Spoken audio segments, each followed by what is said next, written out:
Hi, and welcome to Screens in Focus podcast, where we share and connect as we spotlight our favorite shows and movies. I'm Brooke. I'm Diana. And this is episode 57. Today, we will be discussing Big Little Lies, Season 2, Episode 6, The Bad Mother, and Episode 7, I Want to Know.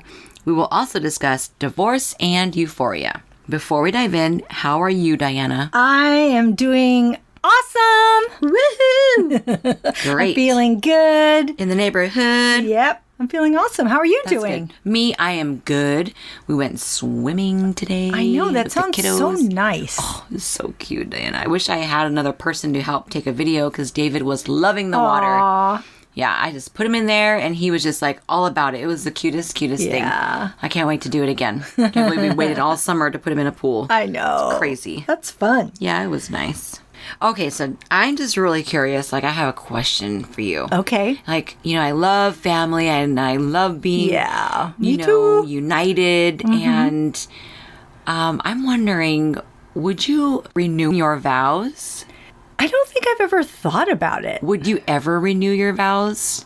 Like, let's just say hubby was like, this really meant everything to him. Mm-hmm. And he presented it to you. Like, would you consider it? Would you do it? I'd probably consider it, but just in general, why do I think like I've heard like people that renew their vows end up getting a divorce? I've kind of heard that. So I'm like, with that, I don't know. I don't know if I'd want to renew. It makes me feel like I need to research and understand what is the meaning behind a vow renewal. Because, I'm with you. I've heard that, and then I've thought about it myself because, like our reality shows that you and I watch, The Real Housewives, I feel like they do that on these shows. They have done it. And they've, both the two people that I've seen have gotten divorces. So it's like, oh, okay. Oh, yeah. Vicky and her husband got a divorce, and Shannon Bedore and her husband got a divorce. So I'm like, okay, I don't think this is working. I honestly, maybe for people that are having problems, that maybe that's why they want to renew their vows. Because I'm thinking, if you're good, then why do you want to renew something that you've already made when you got married? Right. Unless you're having a problem with that. I don't know. I'm good. Yeah. I'm good. I don't see that I would find the need to do that. Right. Because I still hold those vows that I had, Yeah. with me. So I don't see the need that I would need to do it again. What about you? I have not necessarily thought about a vow renewal, like, just in its own, like, oh, let's do that in 20 years, or a milestone, let's do that. Mm-hmm. I'm all about a party. I know, that's true. I love hosting parties. I love that's partying. Great. Yeah, that's so true. It's like, my little inner party animal. I love food. I love drinking. I love laughter. I love love. Yeah. So I would do it for a party. Yeah. I could see that. I don't necessarily think that I needed to have like my whole family come to the a vow renewal ceremony. Yeah. I would see that it would be more intimate, on the beach, just have another ceremony that I may have wanted, how people talk a wedding do-over. I would like to do that just because my idea of a ceremony might have changed. Right. And I love events. Yes. Okay. So it would be fine to do a vow renewal in my marriage. Mm-hmm. Just, as long as there's a party. Yeah. That sounds fun. Yeah. I'm coming. Yes, you're invited. No question. Okay. So let us know what you think, listeners. Would you, if you were married, would you do a vow renewal? And if you're not married, what do you think about vow renewals? Mm-hmm. So you can follow us on Instagram and Twitter. You can also subscribe to our website and YouTube channel. All right. So, Brooke, yeah. What were your overall thoughts on this season finale? Oh, well, I was really happy with the past 2 episodes. I was surprised by a lot. And you know what? Ed surprised me as well. And Bonnie.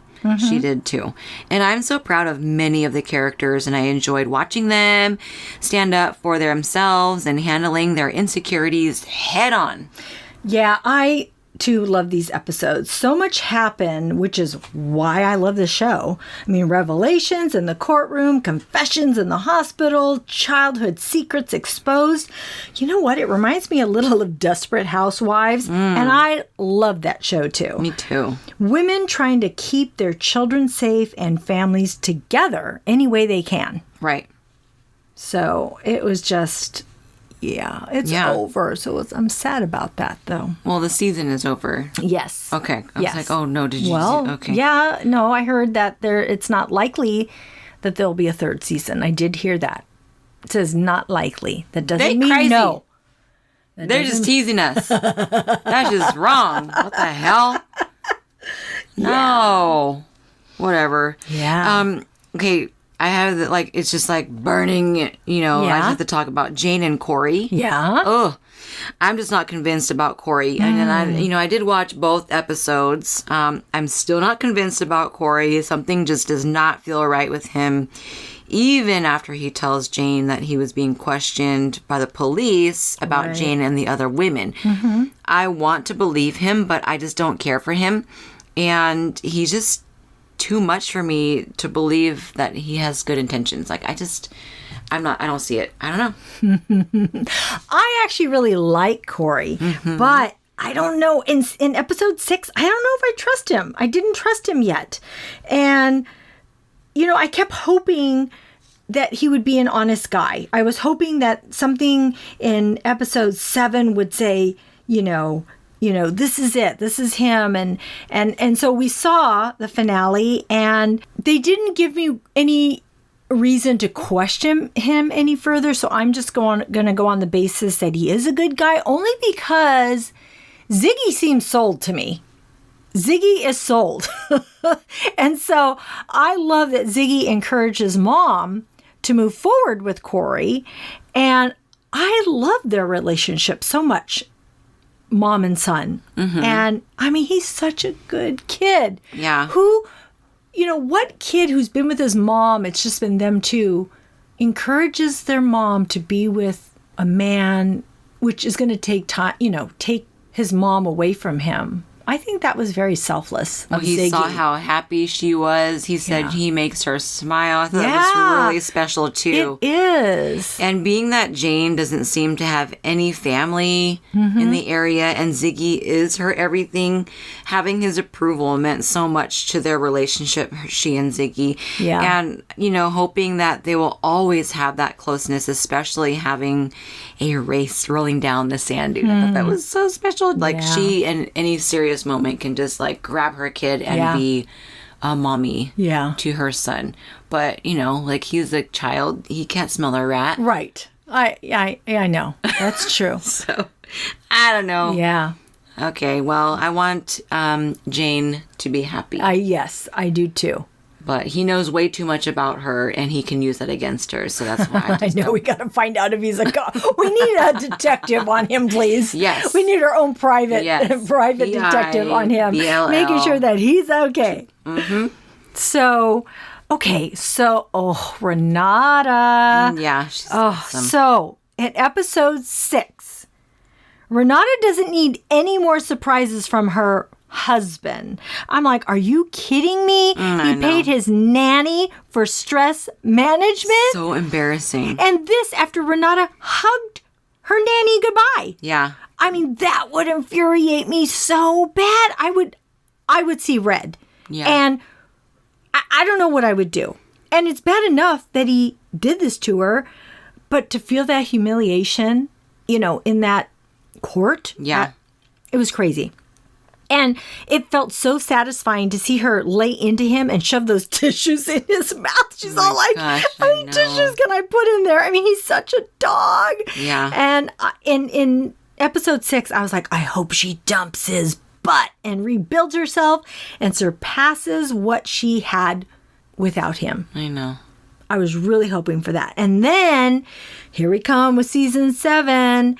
And I love that Renata beat the crap out of his trains and then hit him in the gut with the bat and said, "No more lies." Yeah. And then later on, she lays in bed with her daughter and says, "We're going to be all right." Yep. His attitude was so annoying when he says to her that they don't own the trains that she's going to destroy. Oh, well, he can go F himself or find another nanny, but he probably can't get another nanny to bone because he's poor. And then how about when she hit him, Gordon, with that bat? I know. Loved it. I know. I loved it. I don't typically like, violence. Yeah. I know. But it's like. But that was epic. And she tells him that maybe he should have shown a woman a little respect. Yeah. So good job, Renata. We see Renata also moving forward with Gordon in their poorhouse, in which I don't know how she does it.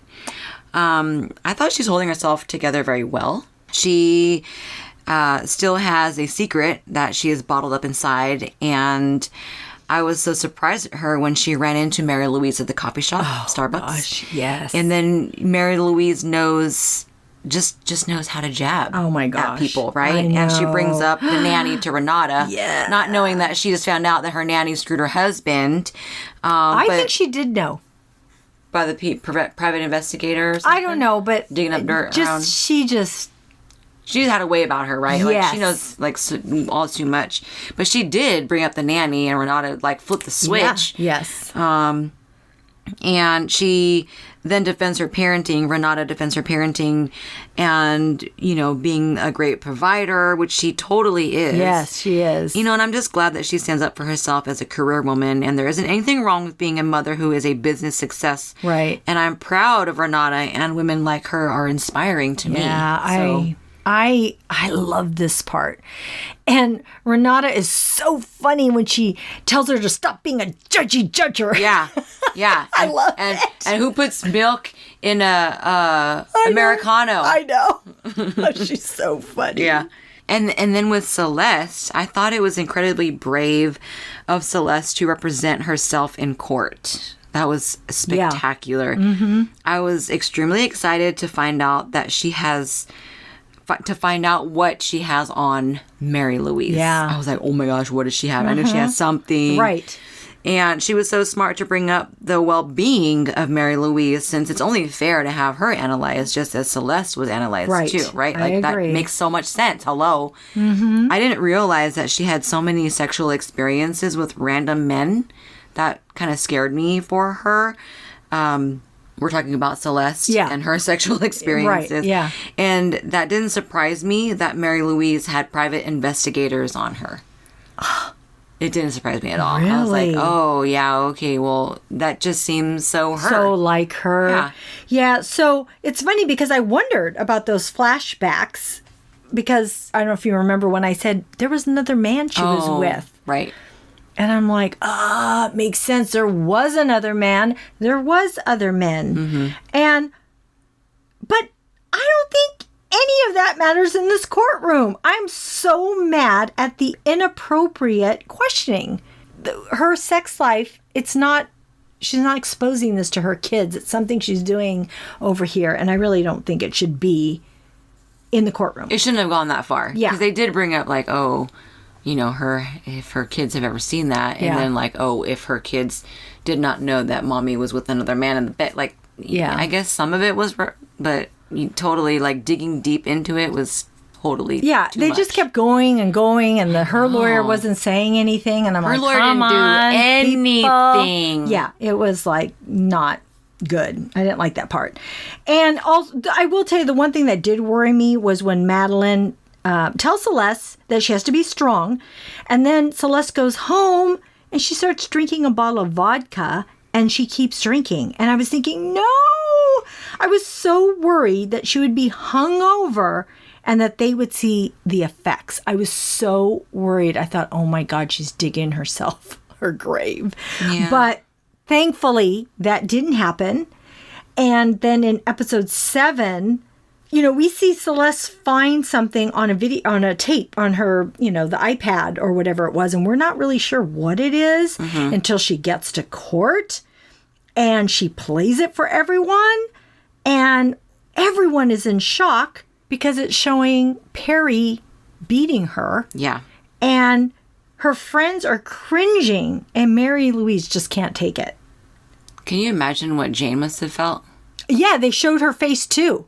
They showed her too. And I was like, oh my gosh, she's probably out thinking. And you know how we talked about how Jane had asked her if she had ever, well, she had said, have you ever raped me, though? And, but we think that there still probably was a rape in there somewhere. Yeah. But what I really did like was seeing Madeline and Celeste have their heart-to-heart conversation. It was so moving to me and such a tribute to their friendship. Celeste questions herself as a mother, but Madeline reassures her and she says, you're a very good mother and your kids belong with you. Yeah. Yeah. I know you really adore their friendship. Yes, I do. I just think it's priceless. I know. And so let's talk about Bonnie. Yeah. Oh, finally, huh? Mm. So Bonnie sits with her mom and confesses. Mm-hmm. She tells Elizabeth that she resents her for the childhood abuse, feeling unloved, and having sex at 13, which led her to marrying a man that she doesn't finish her sentence, but you know that she wants to say she doesn't love. Mm-hmm. And then Bonnie says that led her to push a man, killing him, but that she was imagining that it was her mother. I'm like, oh my God, it must have felt so good for her to release all of that burden by saying it out loud. Yeah. But then I wondered, is Elizabeth going to wake up and remember Bonnie's confession? Yeah. Well, I mean, in season or the following episode, we saw what happens to Elizabeth, and I don't know if we'll see where she ends up after that, but she understood what she was saying, because then we see that tear roll down her face, which was really sad. What was I gonna say? That whole like confessing to her mom, that was really deep. Yeah. That really struck me. That's like motivating for people watching this. Like maybe they have some burden and some secrets and something that they need to get off their chest to their mothers. And Perry, he got off his chest by beating Celeste. Yeah. And he told Celeste what happened. Yes, to him. So like people carry that. Yes, they do. And it's amazing that she was only able to be truthful when her mom was in that comatic state. Yeah. So felt really sad. And so then we see, they're at the hospital and we see that Bonnie has a pillow next to her. And I'm like, oh my God, is she going to smother her mother to death? And I'm like, don't do it. And, we see her dad go out and her dad forgets the keys and he comes back. And I'm like, oh my God. So many moments. You're going to have another death on your conscience. Yeah. But when, I know, her mother she tells her mother, I don't know if I told you, but I love you. And she tells her mother that she loves her. And I think that was a turning point, a really big turning point for Bonnie, because I think she forgave her mother. And I feel like it helped her regain control and to put her on the path that she needed to go on. Yeah. And so when the dad comes in, he sees her laying next to her mother with that pillow. And I'm like, oh, thank God she didn't kill her. Majority of her visions of her mom were like very abusive and forceful. And then she had some moments where like her mom was carrying her. Yeah. Very sweet. And so, I think just by getting all of that out really helped her internalize. So then she can focus on what was good. What was positive. Yeah. And so this propelled her to tell Nate, even though he's a good father and a husband, that she doesn't love him and she doesn't think she ever did. Oof. He almost looked like he knew it for a minute, his reaction. I think he just didn't, he was hoping for that not to be, because he was trying to work on the marriage and like help her, and he bought the treadmill and went to Ed for advice. I know, and yeah. nothing was working. So I think, like you're right. He probably did know it, just didn't want it. Right. And so Bonnie ends up going to the police station with tears in her eyes. And it must be so hard for her to do this. And I think at this point, she thinks she's on her own until she sees cars pull up. Yeah. And then, like, that journal that she had where she was writing her confession down. Oh, I would be so scared to write anything like that in a journal because I'd be afraid that I would lose it. I didn't realize she was writing her information. I didn't realize that. Because she said that she pushed him. Or like she wrote, that was like one of the last sentences or something that I saw. And I think it was her dad that had the journal in his hand. And she like grabs it from him like really, freaking out. And...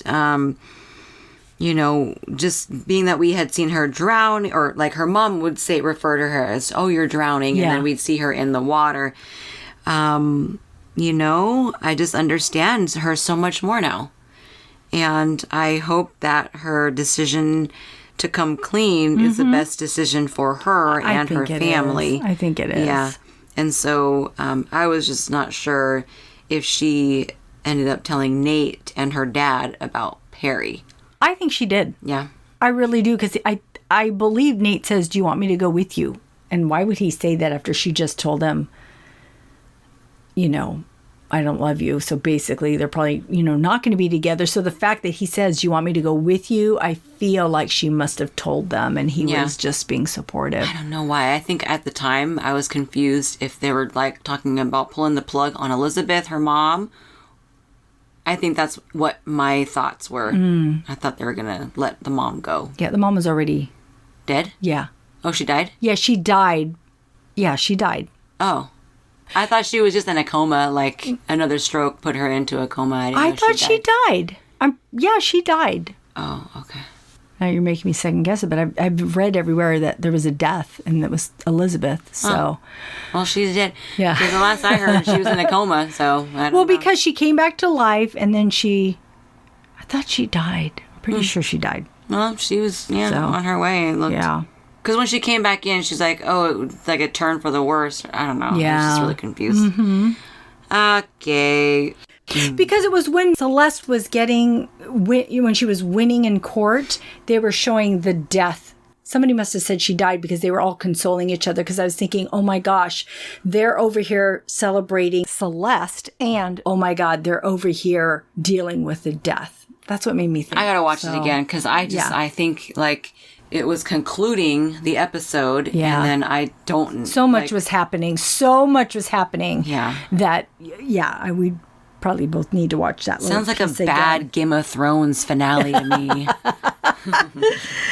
So with Mary Louise, Jane told Mary Louise, after being accused of plotting Perry's death, that she would have killed him if she had the chance. Meaning Mary Louise found out that Jane purchased a gun. Mm-hmm. And she asked or insinuated that she purchased that gun to kill her son. And, oh my God, this woman. I know. Ugh. Mary Louise is like...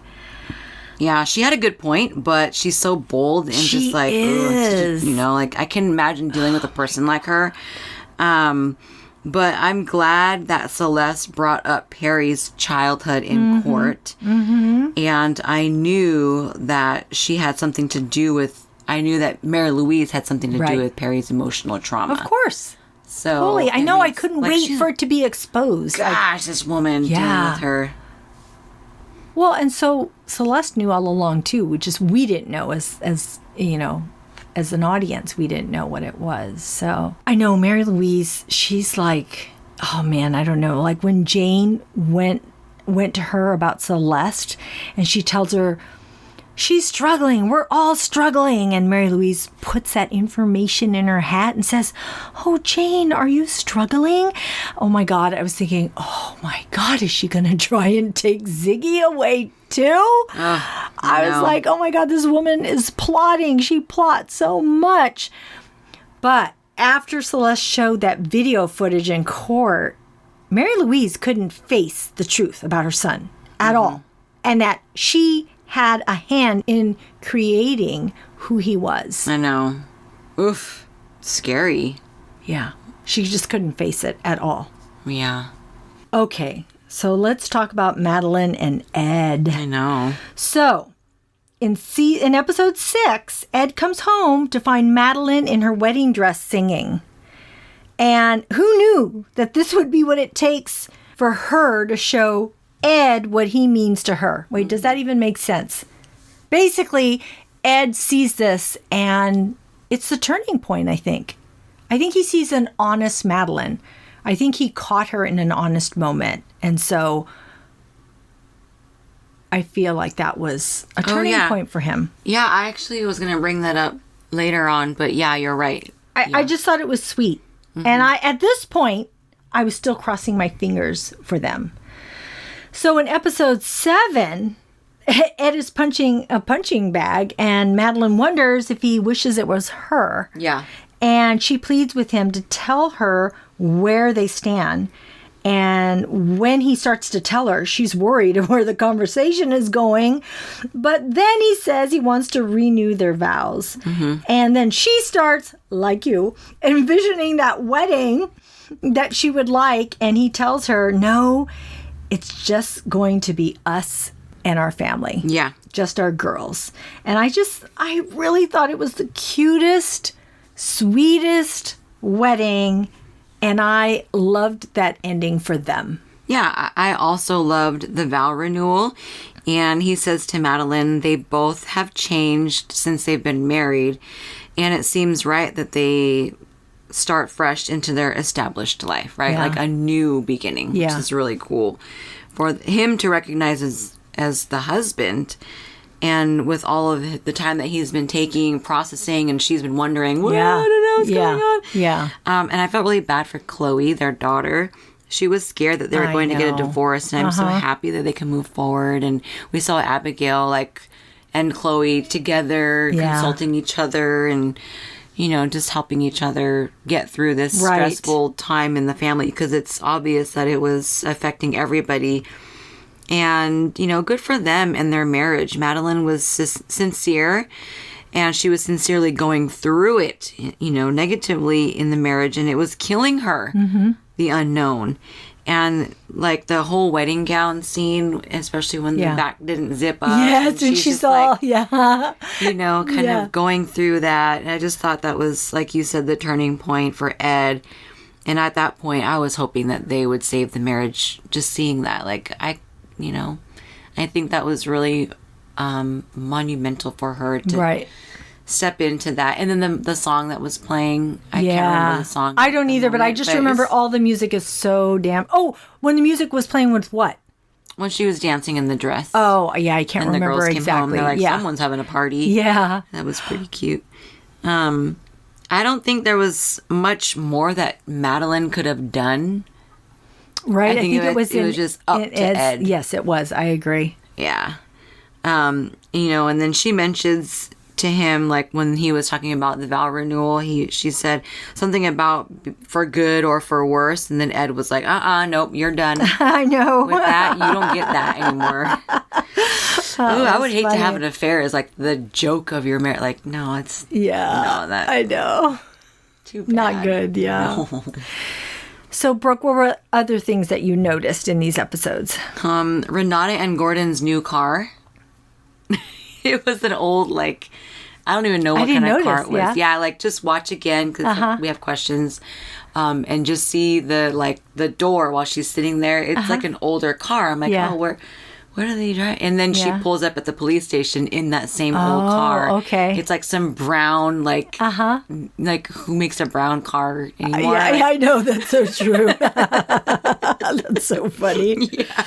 And then, she still looks fabulous, though. She just owns it, right? And then just the lack of their personal belongings is the reality that they've truly lost all their material worth. And I hope that she hasn't lost the real value, which is her life and Amabella, and if she stays with Gordon or not. I just feel that it's interesting that she would stay, although she and somebody else spoke that they just stay. You're right. Well, that was before she knew think she was talking to Celeste. No, she was talking to Jane and Madeline. Oh, okay. And they just stay. I was like, oh. But it was before she knew. I mean, come on. At what point do you not? Mm-hmm. So, and then with Celeste and her attorney, I just feel like Celeste should have represented herself the entire time. I know. She did so much of a better job. Yeah. And I actually think that she should maybe start working as part of her healing. And that might be good for her new life as a single mother. Exactly. To be a working mom. Yeah. And Bonnie and Madeline's argument when Madeline told Bonnie to F off. Mm-hmm. No, that's not cool. I understand that she was upset, but it's like, Madeline, come on, get with it, But I was really glad to see that she went to Ed and talked about it. And then she ended up apologizing to Bonnie. Yeah. What about you? What else did you notice? Well, I don't know. What do you think happened between Ed and Tori? I think was enough validation. I think so too. That's what I think too. But I was just curious because people are speculating that Ed just went and did that, and that's why he's all this and that. But you know what? That wouldn't be Ed, because I just don't think he'd hide a secret like that. I don't think he would do the same thing to her that she did to him. I just don't think that would be right. And it just doesn't feel like him. Mm-hmm. And I do think that it was enough validation to know that he was on 2 of Tori's lists. So I think that was, that helped him and his ego anyways. Yeah. And then, what do you think will happen to all the women after going to the police? I mean, will the others serve time? I don't know. For lying, or conspiring to a cover up. I don't know. Maybe wonder, because when they walked in, I was thinking, really, Bonnie's the one who's going to be on the hot seat, and they're just there for support. But then I thought, they might get in trouble too. Well, it is Monterey. I mean, it's not like it's a small town in the middle of nowhere where they can just be like, we'll just push us under the papers. Yeah, and I thought about Detective Quinlan. They didn't even show her. I'm like, that kind of fizzled out. You'd think she would have been... She was in the courtroom with the child custody, but that was pretty much... Yeah, I just felt like I don't know. That was interesting that didn't go any further, have a resolution with her. And then Mary Louise driving off. I mean, she lives in an apartment here where Jane is, but for some reason she appears to be driving home, and I just thought that was kind of interesting too. So I don't know if you're aware or not, but there's a lot of people that were disappointed with this season finale, or this season entirely. And I don't know if you've heard that there's a controversy with the director. No. So Andrea Arnold directed all these episodes. And then Jean-Marc, I don't know how to pronounce his last name, Valet, and David E. Kelly revamped what she had delivered because they wanted it to look more like the first season, but they did it without her knowledge. What does that mean, more like the first season? Because Jean-Marc directed all of it. So, directors have their own vision and their own way of... directing things, and so they wanted the tone to look the same. So I think he had a particular way of how he presented season 1, and so then when you have another director, they film things their way, and I think that they changed it. They went back and reshot a bunch of scenes. And because they wanted it to kind of look like season 1. But a lot of critics are saying, well, now it's choppy and now it looks like this. And now, I loved it. I'm happy with season 2. It was great, but I'm just bringing up what I've heard. And so, just something to think about. Yeah. But I want to end my portion of what I noticed with the music, because even the opening song, I just love that song. I love all the music. But when Ed and Madeline were getting married, it was the song, Have You Ever Seen the Rain, which I love. And to hear Willie Nelson and his daughter Paula Nelson sing it. Aww. I was listening to it again today. Aww. I'm like, I want this song. We're going to have to get you the soundtrack. Yes, I want the soundtrack. And we had sort of talked about that before. But Oh my God, the song. The song alone is so awesome. And then when I heard it, when it was playing during their wedding, I thought, oh man, I just love this. And then just have Willie, I didn't know it was his daughter, but it was his daughter singing this duet with him. And I just thought, that is so awesome. Yeah, he's great. Yeah. So, Brooke? Yes. Why do you love Big Little Lies? Well, the amount of drama and baggage these women and men are dealing with and how it can affect their children's lives. Mm-hmm. Everyone deals with a personal issue, but to see the issues portrayed by these amazing actors is so much fun to watch. And I love talking about the show with friends, and I love to see their reactions as well. Mm-hmm. Why do you love the show? Well, I love this show because I love these women. Even when they are bad, I love them. Mm-hmm. They are flawed, but they're real. They are different, but they're connected. They have suffered or inflicted abuse, violence, betrayal, and lies. But we have also seen loyalty, true friendship, forgiveness, and love. And motherhood has been the driving force in the lives of these women. And I can relate to that 100%. Mm-hmm. And I really hope this isn't the last season because we really need to see more TV like this. Yeah, I agree. It was so good.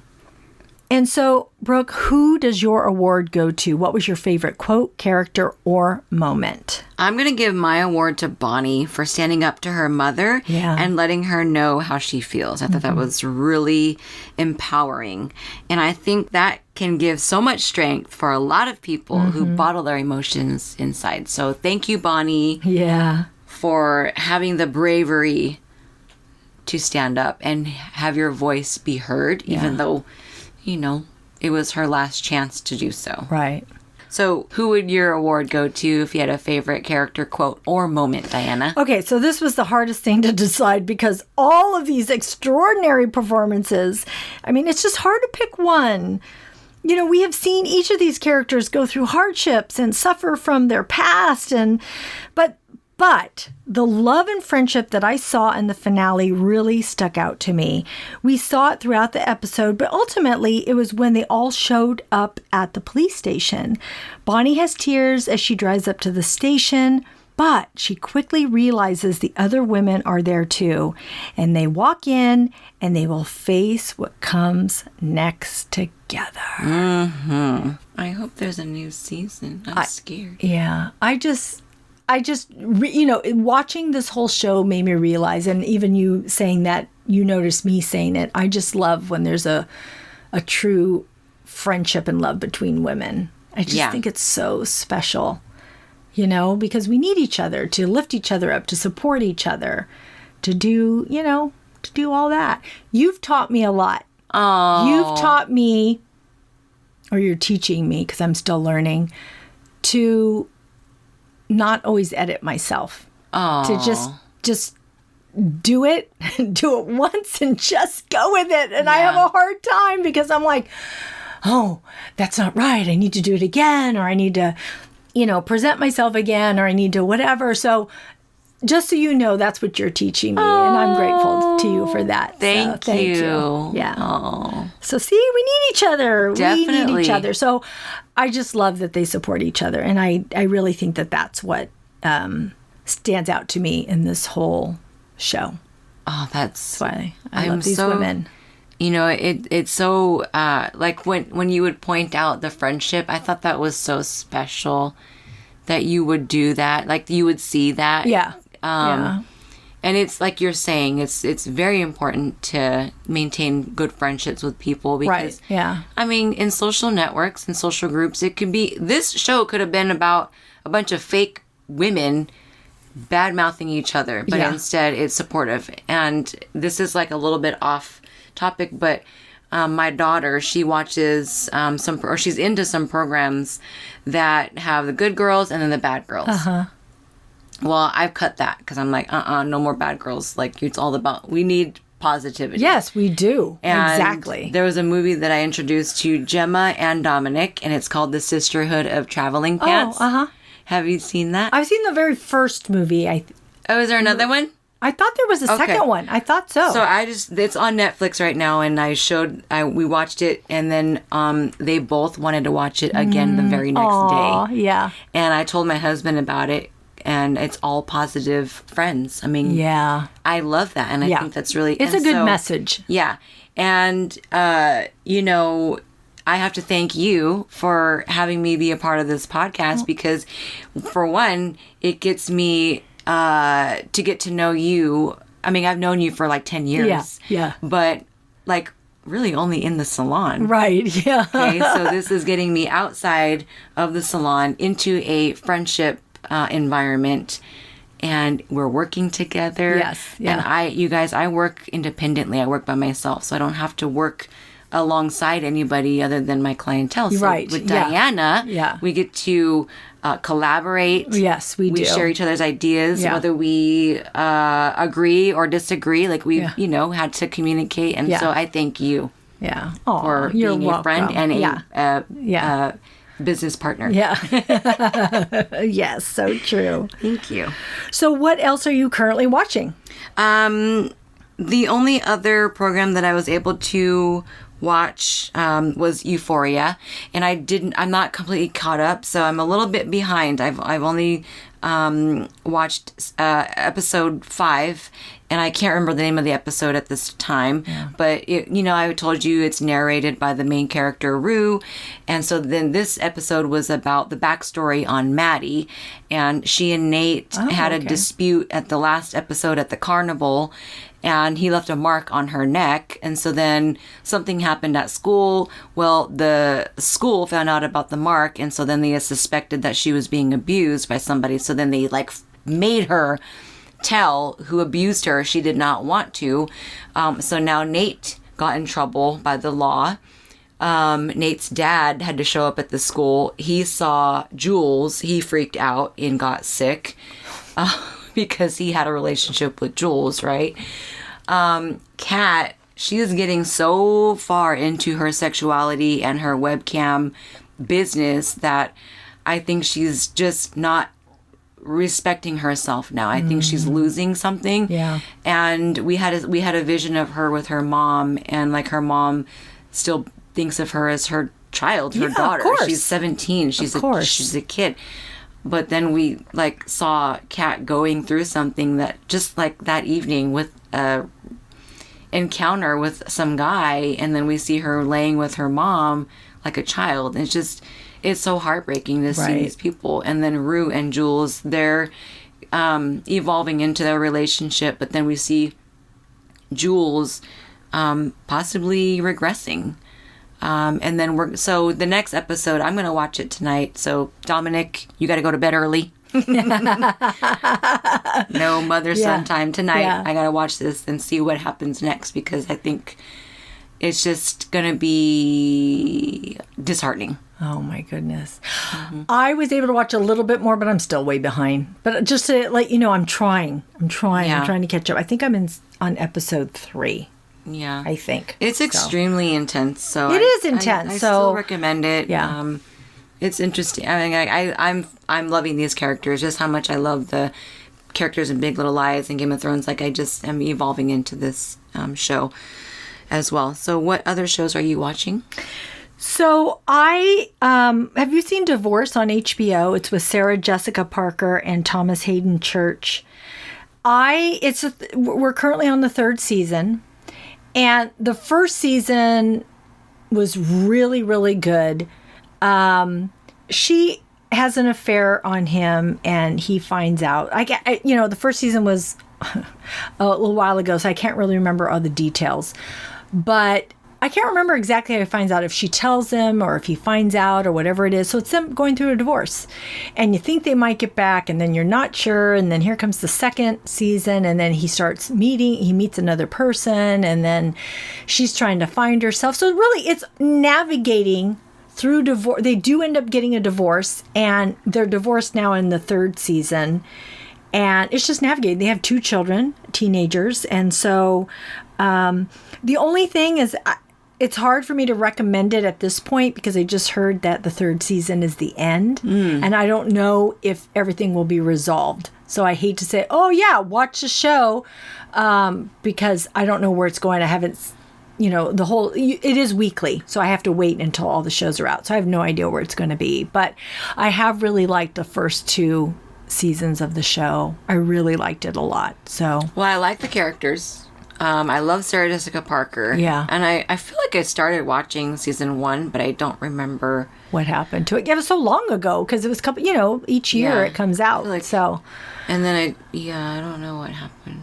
So I am watching that. Okay. I am watching Handmaid's Tale. Oh my gosh, something is always happening. That's a really good show. And another episode, it's every Wednesday. And we're recording this Wednesday night. So, I'm going to be watching episode 10 here. And I think some big things happen. But, oh my God, I really think you would love this show. I really do. I subscribe to the Hulu. So, yes, I plan to watch it. My girlfriend, when we went swimming today, she is watching it. She was like, ugh, she's like, you gotta watch it. So I'm like, okay. It's a good show. Yeah. Okay. So it's just hard sometimes to see the things that women have to go through. But, it's Elizabeth Moss is extraordinary as an actress doing this role. So it's very good. And, on a happier note, So You Think You Can Dance is going really good. I think they've narrowed it down to 20 dancers. The tap dancer barely made it in there. That one I was telling you about that was pretty emotional. And I think they're going to narrow it down again next week. So I just love the show. I love the show. And I hope whoever watches it or is not watching it, it's just a really feel-good show. You always feel good. It's not negative. It's a very positive show. And just to see people dance with such emotion is just a really good thing. And Brooke and I have both watched Lion King, and we're going to review that next week, along with Stranger Things 3, season 3. And so we're really excited. So we're hoping that you will tune in to that.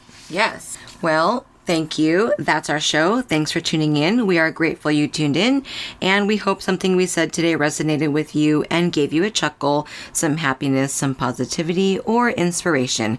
Please subscribe to our podcast and tell a friend. We would love more members of our TV club. Rate and review the podcast on iTunes and Stitcher. We need your feedback. We'll be uploading a new episode Tuesday, August 6th. It will be on Stranger Things Season 3 and The Lion King. You can find our website listed in our show notes. See you next time. Bye. Bye.